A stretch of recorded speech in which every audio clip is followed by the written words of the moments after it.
Domingo, ¿estamos de acuerdo? Nuestro tercer domingo, ¿ya? Saludos también a los que se encuentran en Zoom, a nuestra hermana Elizabeth, que está conectada. Ella tenía que venir hoy día, pero debido a que tuvimos la reunión más temprano, no se pudo, así que mil perdones, hermana querida, y espero que se recupere también de salud. Yo sé que usted me está escuchando. Bueno, vamos al punto. Estos días o estos 3 domingos, básicamente hemos estado hablando de qué, ¿se acuerdan? Yo quiero un niño que me diga, a ver, ¿qué hemos estado hablando estos 3 domingos? ¿Qué historia, ¿no? ¿Qué parte del Evangelio hemos estado viendo? Es un niño, no un adulto, por favor, no le sople. A ver, ¿qué hemos estado comentando estos días? Y puede ser un niño de 13, 14 años, no hay problema. De 28, no, no, no. Un joven también puede ser, ¿sí? A ver, ¿qué hemos estado comentando? ¿Cuál ha sido la tónica de nuestro sermón? Y que quiero ver si podemos aterrizar, ¿no? Pues, porque si no, vamos, no le sople, por favor. A ver, ¿qué hemos estado hablando? Pablo, a ver, si no los... Sí, exacto, fíjese, ¿por qué tanta vergüenza? Bien, vale, un aplauso, por favor. ¿Sabes qué? Voy a continuar con esa temática. En esa parábola del hijo pródigo no es la única. En realidad, aquel día Jesús contó 4 parábolas. Escúcheme bien, ese día Jesús soltó o contó 4 parábolas. O sea, cuando hay énfasis en algo, porque es énfasis, una parábola tras otra que la cuenta en el mismo día, porque Jesús quería que su auditorio se convenza de algo. ¿Y qué quería que se convenza? Que él está a favor de los pecadores. ¿Sí saben cómo era la etiqueta de Jesús? Se llamaba el amigo de los pecadores. Amén. Ese era Jesús, así se le conocía como el amigo de los pecadores. Yo siempre les digo a la iglesia que a mí me gustaría llevar una camisa atrás donde diga William, amigo de los pecadores. Y quisiera que mi iglesia lleve como nombre la iglesia de los más pecadores. Qué ridículo, dirían algunos, ¿no? Pero como la iglesia... ¿Ustedes han visto alguna iglesia que se llame la iglesia de los más pecadores? Pero yo sí conozco uno y está en la Biblia. Jesús era llamado el amigo de los... Por alguna razón nosotros preferimos nombres mucho más espirituales, ¿no? La iglesia de los santos de los últimos días. Pero la iglesia debería llamarse la iglesia de los pecadores, porque ese es el tenor bíblico. No hay justo ni aún uno, dice la palabra de Dios. Y entonces Jesús, en ese momento, va a contar 4 parábolas. Le voy a explicar cuáles son. La moneda perdida, la oveja perdida, los hijos perdidos y el mayordomo infiel. Me olvidaba de una, son 5. El rico y el Lázaro. Esas 5 parábolas Jesús las cuenta el mismo día, porque está haciendo énfasis. El tema de la parábola es a favor de quiénes? De los pecadores. Recuerden, lo que Jesús hace en esas parábolas es a favor de los pecadores. Y por supuesto, esto es un insulto a los religiosos y piadosos que ostentaban la santidad, que ostentaban ser gente re espiritual, moralmente buena. Y lamentablemente la iglesia es conocida así, como una iglesia que exalta la santidad. Y no tengo nada que ver con la santidad, no estoy en contra de la santidad, pero estoy en contra que cuando la santidad es el tema de la iglesia, el tema de la iglesia no debe ser la santidad, sino la gracia de Dios. Amén.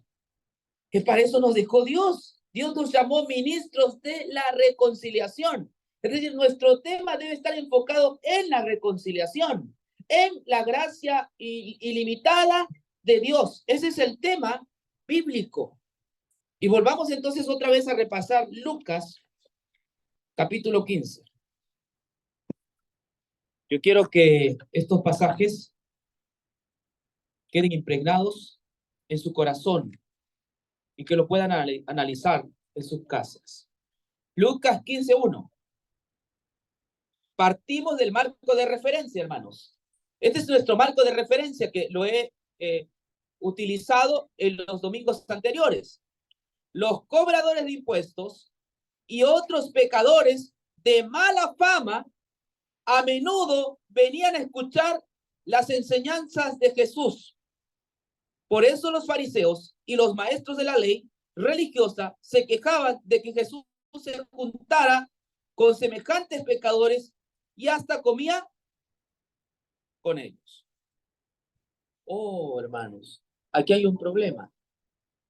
No para Jesús, sino para el élite, para la gente santa, para la gente que hacía énfasis en la espiritualidad y en la santidad. Esta gente se llamaban los escribas y los pecadores. ¿De qué se quejaban? A ver, ahora sí, a una persona de más de 20 años. ¿De qué se quejaban estos religiosos?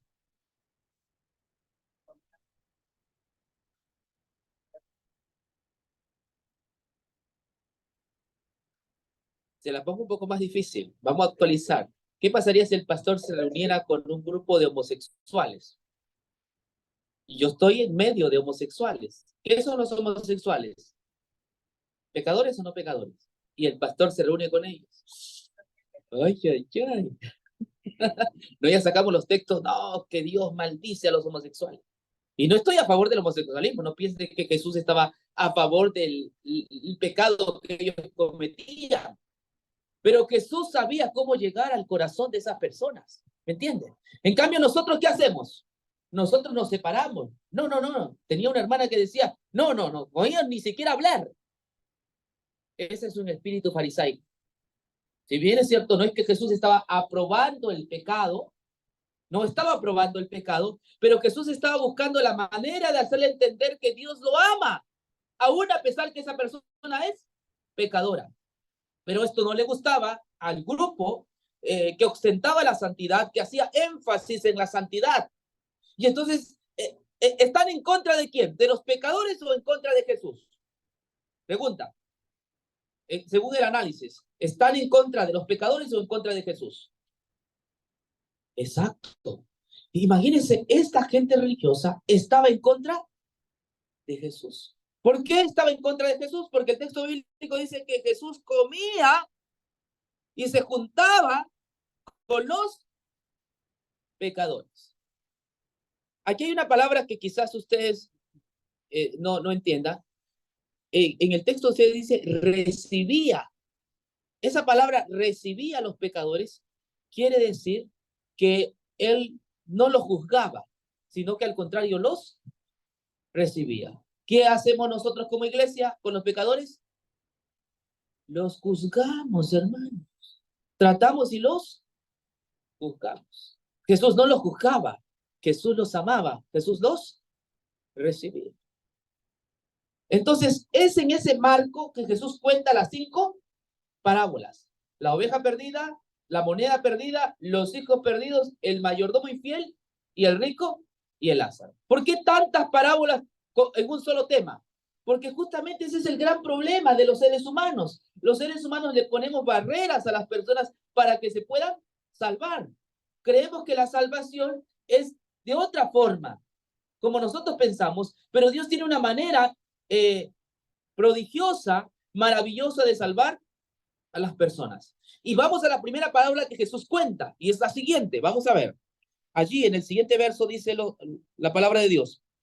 Entonces Jesús le contó la siguiente historia. Si un hombre tiene 100 ovejas y una de ellas se pierde, ¿qué hará? No dejará las 99 en el desierto y saldrá a buscar la perdida hasta que la encuentra. Y cuando la encuentra, la cargará con alegría en sus hombros y la llevará a su casa. Cuando llegue, llamará a sus amigos y vecinos y les dirá, alégrense conmigo porque encontré mi oveja perdida. De la misma manera, hay más alegría en el cielo por un pecador perdido que se arrepiente y regresa a Dios que por 99 justos que no se o no necesitan arrepentimiento, dice la otra versión. Vamos con la parábola. Esta parábola es interesante. ¿Cuántas ovejas tenía ese hombre? 100. 100 ovejas.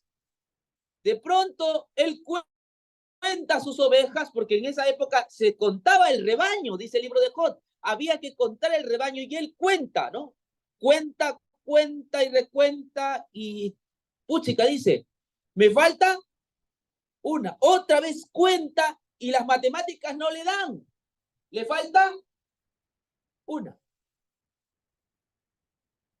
Y entonces se preocupa. Y en esa preocupación el texto bíblico menciona que este hombre deja ¿a qué? A las 99. ¿En dónde los deja? Y aquí es donde yo veo que debemos hacer hincapié. ¿En dónde los deja? A ver, ¿dónde deja los 99? Matemáticamente, ¿eso es bueno dejar 99 en el desierto? ¿Qué pasa si regresa y ya no están las 99? Las deja, claro, no las deja, no deja en la casa, la deja en el desierto. Y usted sabe que el desierto es inhóspito y sumamente peligroso. Él las deja en el desierto. Porque estas no necesitan arrepentimiento, las deja en el desierto. No están perdidas, están en el desierto, sí, pero hay peligro en el desierto. Claro, las matemáticas de Dios son distintas a las matemáticas nuestras. A mí qué me importa que se pierda una, con tal que salvo a 99. ¿No me parece que es al revés? La Biblia va en contra de nuestro pensamiento. Yo soy así. Toda empresa tiene un margen de error, ¿sí sabes? ¿No? Toda empresa pierde siempre algo, pero gana mucho. Pero tiene un margen de error. En este sentido, este está perdiendo todas, porque al dejar 99 en el desierto, las está dejando en peligro. ¿Qué pasa si se va a buscar a una y por buscar a una le faltan 23? Sí, o sea, ese es el peligro que ocurre, ¿no? Pero ¿sabes qué? Hay una que está perdida. Y si está perdido, hay que hacer todo lo posible de salvarla. Hay que hacer todo lo posible de ir a buscarla. Así que a él no le interesan los números. A él le interesa ¿qué? La persona. A nosotros nos interesa los números. ¿A Dios qué le interesa? La persona. Nosotros contamos numéricamente. A Dios le interesa la persona. A nosotros nos interesa que la persona viva una vida santa, justa, perfecta, y juzgamos por eso, pero a nosotros nos interesa qué, perdón, lo que hace la persona. A Dios le interesa la persona, no lo que hace. Lo que hace es pecado, por supuesto. Pero saben que si siguen el pecado se va a perder. Por lo tanto, a Dios le interesa la persona. A los hombres les interesa que guarden el sábado. A Dios no le interesa que guarden el sábado, sino que se salve esa persona. A nosotros nos interesa que esa persona aporte económicamente a la iglesia, y si no aporta, es un hombre no espiritual, es un hombre que está perdido. En cambio, a Dios le interesa a nosotros nos interesa que el hombre se porte bien. A Dios, a pesar que se porta mal, le sigue interesando la persona. ¿Sí está entendiendo mejor ahí? Él tiene un interés por ti. Él tiene un interés por la persona. No por sus objetos o cosas que tenga, sino a Dios le interesa a ti como persona, tus pensamientos, tus emociones, lo que te está ocurriendo. A él le interesa a la persona. En la escuela, en el colegio, ¿sabes qué le interesa al profesor? En muchas ocasiones, ¿no? Los profesores tradicionales, le interesa que el chico saque 10. Al padre de familia, ¿qué le interesa? ¿Que saque cuánto? 10. Yo he tenido estudiantes que sus padres dicen, hijo, si tú no me sacas 10, entonces no te voy a dar tu fiesta tal. Tú tienes que traerme 10. Entonces el profesor me dice, mi mamá solo quiere que... Y se angustian, se desesperan por sacar él. Y yo miro la educación de otra manera. A mí no me interesa cuánto te saques. A mí me interesa que aprendas. ¿Estás aprendiendo? Le digo, a mí no me interesa. Si yo veo que estás aprendiendo, muy bien. Pero a nosotros... ¿Sabe de dónde viene esa teoría?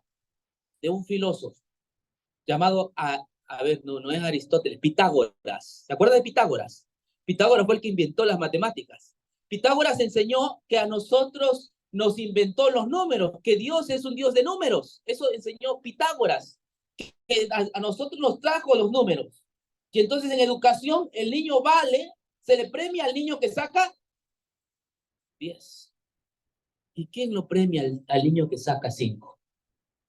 ¿Qué sistema, díganme, que premia al que saca 5? No, no, no, no, no. Yo no conozco un sistema que premia al que saca 0,0. Pues la Biblia sí premia al que saca 0,0. Las matemáticas de Dios no son como las que nosotros pensamos. Dios está pensando en el individuo, no en lo que él tenga, lo que posea, no en lo que pueda dar, sino en ti, en el individuo como persona. Eso es la verdadera religión. Dios está pensando en ti como individuo. No importa cuánto dinero tengas, no importa cuántas obras benefactoras hayas hecho, no importa cuán mal te hayas portado, pero Él está interesado en tu salvación, a ti como individuo. Eso es lo que enseña esta parábola. Él está preocupado por ti. Y no por cuántas veces asististe a la iglesia, sino por ti. Él está interesado por tu salvación. Está interesado al punto que es capaz de mover todo el cielo solamente para salvarte a ti. 99 justos. Y por uno que se ha perdido, Él mueve todo el cielo. Y no importa si los deja a ellos en el desierto. Hay uno que está perdido. Y ustedes saben el contexto de eso cuando una oveja se perdía. En ese contexto, la oveja perdida iba por lugares inhóspitos. La oveja perdida andaba por lugares donde, en algún lugar de esos montes, a un lugar en esa travesía, la oveja perdida podía ser comido por un lobo. ¿Me entiende? Entonces su oveja está perdida. La oveja está perdida y él dice, mi oveja está perdida. Entonces hay la preocupación porque está perdida. Por lo menos la otra está en un rebaño, pero esta está solitaria. Y la oveja es un animal que sabe que está perdida, pero no sabe cómo volver. Entiéndase. O sea, la oveja es un animal que está perdido, pero no sabe cómo. Les voy a contar una cosa, pero no me tomen a mal. Una vez se me ocurrió hacer algo macabro. Tenía un perro que se me había comido mis libros, que me habían costado mucho dinero. Perro grande que se comió mis libros y me tenía que mudar a otra casa. Yo dije, ¿qué hago con este bendito perro? Encima que a mí me cuesta mucho dinero mantenerlo, se ha comido mis libros. Entonces, ¿qué hago? Llevarles una perrera, no puedo. Entonces, se me ocurrió, a un amigo le dije, ¿sabes qué? Vamos con el vehículo y vamos a llevarlo por donde hay gente rica, de pronto por ahí lo adopten, ¿no? Y hice ese plan maquiavélico. Fuimos a un lugar, dejé a la Mini, que se llamaba el perro así, era hembra, ya lo dejé, con el dolor de mi corazón, lo dejé y me volví a casa. Y ese día, esa noche dormí plácidamente y al día siguiente salgo, abro la puerta y la perra estaba ahí. Y yo pensé, pero ¿cómo es posible? Pero si yo le he dejado muy lejos, ¿cómo que está aquí? Y estaba ahí. Bueno, yo derramé unas lágrimas, le agradecí a Dios por la ilustración que me había dado, pero esos animales saben cómo llegar. Si saben cómo llegar a casa. No sé, tienen el olfato bastante eso, me dieron una lección, pero quiero decirle, una oveja no sabe cómo llegar. No es como un perro, pues Dios sí sabe cómo llegar a él.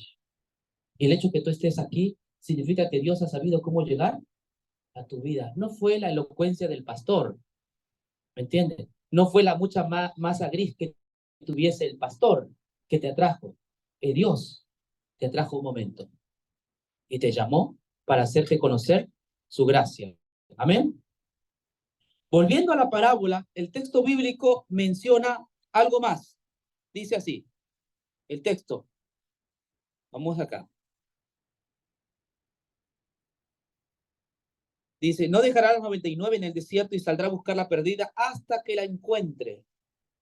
El pastor, ¿qué hace? ¿Cuál es la función del pastor? Es ir por los lugares inhóspitos. Al pastor no le interesa. Esos lugares son inhóspitos, son lugares escarpados donde hace mucho frío, donde la misma vida del pastor corre peligro. Pero este pastor se da la gran tarea de ir por esos lugares difíciles y duros, y entonces va en busca de su oveja, y una vez que la encuentra, ¿qué hace el pastor? La carga, dice el texto bíblico, sobre sus hombros. ¿Sí saben que esta parte de acá es una parte donde el animalito descansa bien? Sobre aquí le carga y descansa bien. ¿El pastor está cansado o no? Sí, pero es tanta su alegría que no le importa el cansancio que tenga, sino que le da descanso a su oveja. Pero no queda ahí la parábola, sino hace algo más. Miren lo que hace. Eso es extraño lo que está aquí. Cuando la encuentra, la carga con alegría sobre sus hombros y la lleva a su casa. No estoy leyendo bien. Dice a su casa, dice a su casa, pero ¿y dónde estaban las ovejas? Deciste, las otras, en el desierto. Y a esta oveja no la lleva con las 99. Esto es lo que está extraño en el texto, sino que la lleva a su casa. ¿Sabe qué va a pasar con los santulones? ¿Se quedarán dónde? En el desierto. Las 99 representan a los escribas y fariseos que ostentaban en la santidad y la perfección. Ellos se pierden, los 99 se pierden. Y los que se salvan son los pecadores. ¿Los lleva a dónde? A su casa. Esa oveja perdida representa a ti, representa a la humanidad, representa a todo aquel que reconoce que es pecador. ¿A dónde nos va a llevar el Señor? Al desierto, a su casa. Un día estaremos en la misma presencia de Dios para vivir con Él para siempre. El texto bíblico dice que Él nos lleva a su casa. No hay mejor lugar que vivir junto a la casa de Dios. No hay mejor lugar más hermoso, más plácido de que vivir en la patria celestial. La Biblia nos habla que Dios nos va a llevar a nosotros a la patria celestial, no a Nueva York, a esta ciudad santuario. Él nos va a llevar ¿a dónde? A la presencia de Dios. ¿Sabes qué? En ese lugar no habrá llanto. En ese lugar no habrá dolor. Hermano Jorge, en la casa de Dios, en la Nueva Jerusalén, ¿habrá cementerios? Díganlo, por favor. ¿Habrá cementerios? No va a haber cementerios porque nadie se va a morir. Allá en la patria celestial, hermano Joaquín, ¿va a haber hospitales? No, porque nadie se va a enfermar. A ese lugar nos lleva el Señor. Los que se creen justos se quedarán en el desierto. Aquellos que son salvos por la gracia de Dios, por el Evangelio, estarán en la presencia de Dios en la nueva Jerusalén. Esa es la gran esperanza que tenemos los creyentes. Sigamos un poco más. Cuando llega, llamará a sus amigos y vecinos y les dirá, alégrense conmigo, porque encontré mi oveja perdida. De la misma manera, hay más alegría en el cielo por un pecador perdido que se arrepiente y regresa a Dios que por 99 justos que no necesitan arrepentimiento. Entonces, hay más alegría en los cielos cuando un pecador se arrepiente. Cuando Dios encuentra un pecador, Dios se llena de gozo, Dios se llena de alegría. Pero ¿qué simboliza que Él nos lleva sobre sus hombros? Aquí hay una obra del Evangelio. Este pastor que se da la gran tarea de salir a un lugar inhóspito es Jesucristo. Jesucristo antes de venir a esta tierra, ¿dónde vivía? En un lugar estable, en un lugar donde no hay pecado, en un lugar donde no hay maldad, en un lugar santo. Ahí vivía Jesús junto a la presencia de Dios. Pero comenzó a contar sus ovejas y le faltaba una. Y le dijo a su padre, Padre, voy a ir a la tierra. La tierra es un lugar bueno, es un lugar sumamente peligroso. No sé si saben, la tierra es un lugar peligroso. Si estamos vivos, es por la gracia de Dios. Si yo contara a usted, ¿alguna vez tuvo algún peligro de muerte? Yo creo que sí. Yo también tuve peligros de muerte y de las cuales el Señor me ha salvado. La tierra es un lugar peligroso. donde quiera que sea. Hay un estadista que dice que el hombre anda como si llevara un cuchillo en la garganta. Hay gente que se mete a su ducha, se resbala y muere. ¿Me entiendes? Hay gente que se ha ido a dormir y no ha despertado, porque con su saliva se ha ahogado y se murió. O sea, la tierra, el lugar donde vivimos es un lugar sumamente peligroso. Pues Jesús vino a este lugar peligroso, inhóspito, porque había uno que se había, y ese era el hombre. El hombre estaba perdido. Jesús vino a esta tierra, vivió entre nosotros y se dedicó a salvar. Y él decía, el Hijo del Hombre ha venido a salvar lo que se había perdido. Es a los perdidos que Jesús ha venido a salvar. Y él vino aquí a salvarnos. Se hizo la gran tarea de salvarnos. No fue fácil la salvación tampoco. Déjeme decirle que no fue fácil. La Biblia dice que desde que nació hubo un fulano llamado Herodes que se enteró del nacimiento y dijo, vamos a matar a ese Mesías. No queremos nosotros a ese Mesías. Entonces Herodes hizo un mandato para poder matar a todos los niños. Y muchos niños murieron porque quería exterminar al Hijo de Dios. En otra oportunidad, cuando Jesús creció, el diablo dijo, lo voy a matar a Jesús. Y lo llevó a un lugar alto. Y le dijo, todo esto te voy a dar si me adoras. Quería hacerlo perder. Jesús dijo, al Señor adorarás. Jesús tuvo discípulos que supuestamente eran amigos, ¿verdad? Como humanos, ¿qué necesitamos? ¿Usted no necesita como humano amigos? Sí, como humanos necesitamos amigos, que alguien nos dé una palabra de aliento, que alguien nos estime sinceramente. ¿Entiende? O sea, queremos amigos. Amigos, de paso, no se encuentran muchos. Son poquísimos. Los hay, pero no hay muchos. La Biblia dice que amigos son pocos y son a veces mejor que un hermano, pero son pocos. No encuentra uno amigos. Dígame por la experiencia que tengo, yo no he encontrado amigos, amigos de verdad. No creas que no. Hay gente que por cierto interés está contigo, o hay gente porque te saca cierta información, pero amigos, amigos, no se encuentra así. Entonces Jesús tuvo sus amigos que eran sus apóstoles. Pero en el momento cuando él más necesitaba, ¿saben qué pasó con ellos? Cuando se fue al huerto del Getsemaní a orar, ustedes saben, la Biblia cuenta que el Señor estaba sudando gotas de sangre. Y médicamente, cuando alguien llega a tener gotas de sangre, significa que estás pasando por un estrés. ¿Sí me entiende? Un estrés, pero de esos crónicos. O sea, cuando Jesús estaba sudando gotas de sangre, él estaba sufriendo ya porque sabía que tenía que ir a la cruz, entregarse. Y entonces, solo pensar en eso, a Jesús lo tenía preocupado. ¿Me entiende? O sea, no fue fácil ir a morir a la cruz. Se hizo humano 100% como nosotros, pero entonces tenía que tomar la decisión. ¿Y qué pasaba con sus discípulos? ¿Cómo estaban cuando él vino? Durmiendo. Entonces, es como pensar, ¿no? O sea, yo me voy a orar porque tengo que ir a morir por ellos y estos sinvergüenzas que están durmiendo. Es decir, no estaban tan interesados en lo que él iba a hacer. Después, cuando ya lo atraparon a Jesús, lo encarcelaron, ¿qué sucedió? ¿Qué pasó con sus apóstoles, sus discípulos? La Biblia es clara. Hubo un Judas que lo vendió por 30 monedas de plata. Hubo uno llamado Pedro. ¿Qué hizo Pedro? Y para mí el pecado de Pedro es mayor que el pecado de Judas. Pedro lo maldijo, dice el texto bíblico. ¿Sí sabe lo que es maldecir? Todas las malas palabras que existen en el mundo se las dijo a Jesús. No lo conozco. Hijo de tal, ¿no? Como hablan ese tipo de gente. O sea, lo insultó.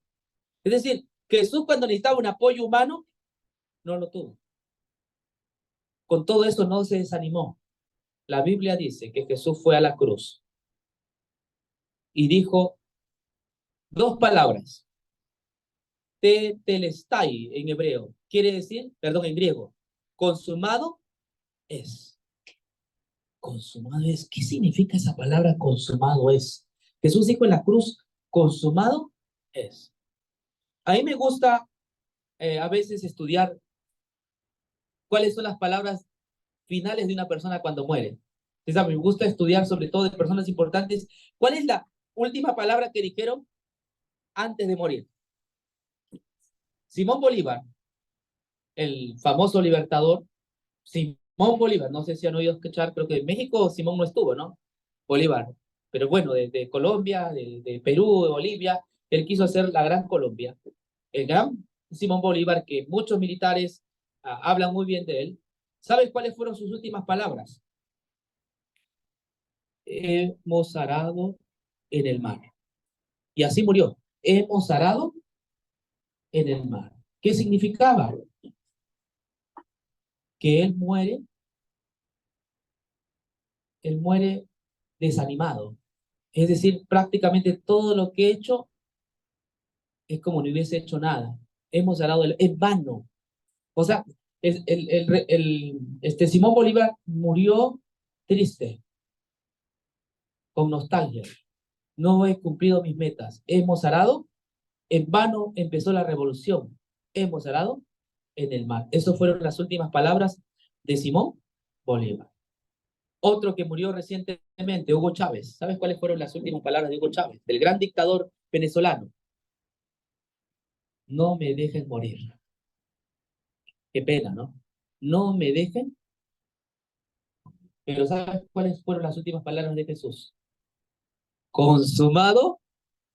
Morir de esa manera, consumado es.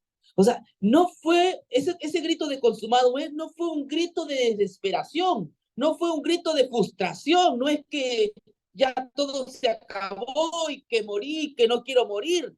El grito de Jesús es un grito de victoria. Consumado es, significa que la obra que él vino a hacer la ha concluido, la ha terminado. Consumado es, significa que tú puedes descansar. Consumado es, significa que el perdón es seguro porque Jesús ha muerto por nuestros pecados. Entonces, cuando dice que lo cargó sobre sus hombros, significa que el Señor Jesucristo cargó nuestros pecados sobre sus hombros en la cruz del Calvario. Y ahí es donde descansamos. ¿Sabes? Yo descanso debido a que uno murió por mí. Yo descanso porque alguien ya murió por mí, hizo un sacrificio. Yo descanso, no necesito hacer un sacrificio. Yo no necesito hacer un sacrificio porque alguien ya. Y aquí les digo una ilustración mexicana. En México, ustedes no me dejarán mentir, hay ciertas iglesias donde las personas tienen que hacer sacrificios. Bueno, los jóvenes nuevos deben saber. Y el sacrificio significa andar de rodillas en ciertos lugares adoquinados y puntiagudos para poder ganarse el favor de Dios. Hacen este sacrificio en ciertas iglesias y se sabe las rodillas, ¿no? Los callos, la sangre, y todo con la finalidad de ganarse, ¿qué? El favor de Dios. Usted no necesita hacer esos sacrificios porque Dios ya hizo el sacrificio, porque Dios ya se sacrificó por nosotros. Usted no necesita sacrificarse, usted no necesita ganarse la aprobación de Dios porque Dios ya lo ha aprobado. Usted está aceptado, usted está aprobado por Dios, Dios lo ha aprobado en la persona de su Hijo. Todo lo que hizo Jesús aquí en esta tierra, vivió, murió y resucitó, no lo hizo para, ay, qué ejemplo, ahora que vivió Él, yo también voy a vivir así. No, Él lo hizo por ti, para ti, a tu favor. Él murió, Él vivió una vida santa para ti. Y yo termino con esto. Hace algunos años, cuando era más jovencito, ¿no? Yo predico de los 15 años, entonces fui a una iglesia pentecostal, eh, me tocaba predicar, y antes me encontré con un hombre allí en la iglesia que también era predicador, y me dijo, hermano, así me dijo, ¿no? O varón de Dios, dicen ellos, ¿no? Cuénteme su testimonio, cuénteme su experiencia. Así me dijo este hermano. Entonces yo le iba a contar mi testimonio, mi experiencia, y él me dice, no, no, yo primero le cuento. Me cuenta su experiencia, que él había sido drogadicto, ¿no? Drogadicto. Y que luego también había sido homosexual. Y que como consecuencia de ser homosexual había adquirido SIDA. O sea, que la vida que vivió era una vida desgraciada. Sin embargo, un día Dios lo encontró, lo visitó y lo transformó. Ahora soy una nueva criatura, hermano William. Dejé la droga y ese SIDA que los médicos me habían pronosticado ya no hay. Estoy libre de enfermedad. Qué testimonio poderoso, ¿verdad? Y yo cuando su testimonio escuchaba, yo me achicaba. ¿Y qué le voy a contar? Y no sabe qué, ahora por estos labios solamente hay la santidad de Dios. Esta boca sucia, decía así, lisurienta, que hablaba malas palabras, ahora solamente da palabras de vida. ¡Wow! Ya terminó y ahora sí, cuénteme su experiencia. Yo no me he drogado, no he fumado, no le he hecho al homosexualismo. ¿Sí me entiendes? He sido cristiano toda mi vida. ¿Y qué diablo le cuento a este hombre? Yo me sentía chiquito. Me llené de valor y le dije, hermano de tal, yo quiero contarle mi testimonio. Desde que nací sin pecado. Mi vida ha sido una vida poderosa, ha sido una vida santa. Nunca tuve un revés hacia la iniquidad. Mi vida es una vida en cumplimiento perfecto de las leyes de Dios.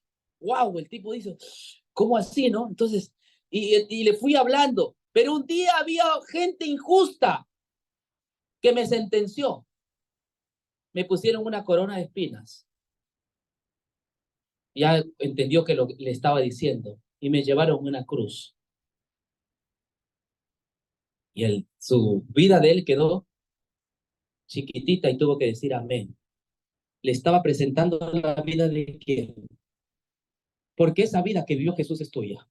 Si tú quieres contar tu testimonio, no hay testimonio mayor y mejor que contarle a la gente que cuando Cristo vivió, ¿quién vivió?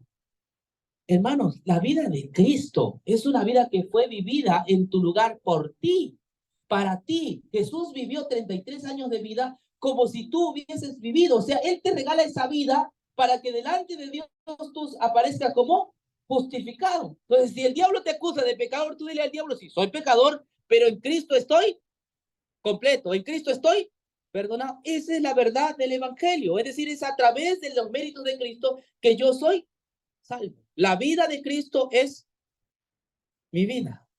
Esa vida yo la viví, porque Cristo la vivió ¿para quién? Para mí.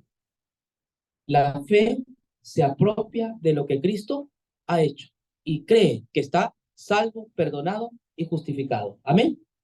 Eso es lo que el Señor trata de transmitir en su parábola, en esta por lo menos de la oveja perdida, de que esta oveja llega a ser declarada justa, es invitada a casa en virtud de la gracia de Dios. Todos somos pecadores, seguimos siendo pecadores, pero en su estima, Dios, ¿cómo nos ve?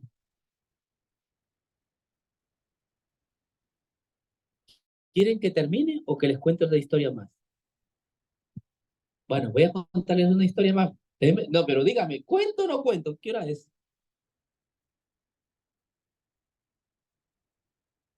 Para ilustrar el Evangelio. Ojo, para ilustrar el Evangelio. ¿Cuántos han oído hablar de la obra de Cervantes Saavedra, el Don Quijote? El Don Quijote de la Mancha. Te voy a explicar. Don Quijote era un tipo que llegó a leer libros de caballería. Se emocionó tanto leyendo esos libros, porque uno pasa así, se apasionó y leía, le llegó a gustar tanto esos libros de caballería que un día él se sintió que era un caballero. Ya no comía, solo se dedicaba a leer, se olvidó de comer, se olvidó de dormir y solo se dedicaba a leer esos libros. Al punto que el tipo perdió el juicio y dijo, yo soy un caballero. Y así pasó, era un caballero, el Don Quijote, y dijo, si soy un caballero, necesito un escudo. Por ahí vio una lata de esas viejas y se puso como escudo. Luego dijo, a ver, ¿qué necesito? Ah, también, si soy un caballero, necesito un caballo, porque soy un caballero. Veo por ahí un caballo flacucho que le llamó Rocinante, se subió en ese caballo y dijo, también necesito mi escudero. Y entonces vio a un gordito, ese gordito sí era juicioso, ojo, ese estaba bien, no estaba loco. Y entonces le dijo al gordito, y como tenía verbo, usted sabe, a leer uno adquiere mucho verbo, mucha labia, así que tenía verbo y lo convenció y dijo, no, el Sancho dijo, sí, me parece que es coherente lo que habla, y lo siguió como si fuera su escudero. Y entonces Sancho le preguntaba, Don Quijote, ¿y qué es de tu mujer? Ah, no sabes, Sancho, yo tengo una mujer que es hermosa como el cielo azul. Es la mejor entre 10,000. ¡Wow! Pero él era todo flaquito, con una barbita así, ¿no? Y me hablaba de su mujer, un mujerón, ¿no? Una cosa bestial. Y entonces, le nació la curiosidad de conocerla. Sí, ella vive en el Toboso, ahí en su castillo. Ay, esa es una mujer, pero bellísima, no hay una como ella. Y entonces el gordito dijo, mira, quiero conocer Don Quijote. Y se dieron la tarea de ir a buscarla a su Dulcinea. Y entonces, yendo por cierto monte, llegan a ese lugar y el Don Quijote se emociona, y ahí está Dulcinea del Toboso. Y el gordito miraba y decía, pero ¿dónde está? Sí, mira, entre esas tres mujeres que vienen, las del medio es mi Dulcinea. No se da cuenta que es hermosa, bellísima, no hay nadie como ella, es la mejor del mundo. Es una piel, pero hermosa. Y entonces, como estaba un poco lejos, trataba de divisar Don Quijote, Don Sancho, y no veía. Pero a medida que se acercaba, sí, ahí está la del medio, no te das cuenta que es hermosa. Era una mujer ya casi anciana, desdentada, con el cabello desgreñado, me tiene la piel todo así arrugada, con la nariz grande. Para él, ¿qué cosa era? Su Dulcinea del Toboso, la mejor, la más bella entre 10.000. ¿Sabes cómo Dios nos ve? De la misma manera que Don Quijote miraba a su Dulcinea. Dios a nosotros nos ve como justos. Dios nos ve como santos. En la estima de Dios, tú eres justo. Dios te considera justo, te considera santo. No lo eres. La realidad es distinta. Pero Dios, por los ojos de la fe, nos ve a nosotros como justos debido al sacrificio de Jesucristo. Porque la Biblia dice que la sangre de Cristo nos limpia de todo. ¿Cuántos alaban al Señor por ello? Él nos ve como justos. Somos su Dulcinea. Él nos ve y nunca nos sintamos mal ante la presencia de Dios. Nunca hagas de la religión como yo de pequeño pensaba, le debo a Dios, estoy mal con Dios. Yo para crecer muchas veces porque pensaba, le debo a Dios, no soy un animal, soy lo peor, ¿entiendes? Y así me martirizaba. Hoy ya no, porque veo que Dios me ve como su niño de oro. Dios me ve como los ojos, como la niña de sus ojos. Dios me ve como justo. Dios no tiene problemas conmigo. No tiene problemas conmigo. Dios me ama y me ha aceptado. ¿Sabes por qué hay que predicar el evangelio? Porque mucha gente en la calle cree que Dios no los ama. Mucha gente en la calle cree que ellos están lejos de qué? Del cariño, del favor de Dios. Hay mucha gente en la calle que está lastimada. Y es el evangelio, la buena nueva. Porque ahora van a comprender cómo Dios nos va a aceptar a la persona. No importa que siempre nos levantará y los tratará como a nosotros, como si nunca hubiésemos pecado. Que Dios les bendiga. Muchas gracias. Un aplauso para el Señor.